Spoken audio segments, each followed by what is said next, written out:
யோவான் எழுதிய நற்செய்தி அதிகாரம் 6 இறை வசனங்கள் 52 முதல் 59 முடிய.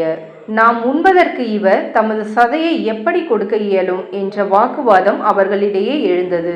இயேசு அவர்களிடம், உறுதியாக உங்களுக்கு சொல்கிறேன், மானிட மகனுடைய சதையை உண்டு அவருடைய இரத்தத்தை குடித்தால் ஒழிய நீங்கள் வாழ்வு அடைய மாட்டீர்கள். எனது சதையை உண்டு என் இரத்தத்தை குடிப்பவர் நிலைவாழ்வை கொண்டுள்ளார். நானும் அவரை இறுதி நாளில் உயிர்த்தெழச் செய்வேன். எனது சதை உண்மையான உணவு, எனது இரத்தம் உண்மையான பானம். எனது சதையை உண்டு எனது இரத்தத்தை குடிப்போர் என்னோடு இணைந்திருப்பர், நானும் அவர்களோடு இணைந்திருப்பேன். வாழும் தந்தை என்னை அனுப்பினார், நானும் அவரால் வாழ்கிறேன். அதுபோல் என்னை உண்போரும் என்னால் வாழ்வர். விண்ணகத்திலிருந்து இறங்கி வந்த உணவு இதுவே. இது நம் முன்னோர் உண்ட உணவு போன்றது அல்ல. அதை உண்டவர்கள் இறந்து போனார்கள். இவ்வுணவை உண்போர் என்றும் வாழ்வர்.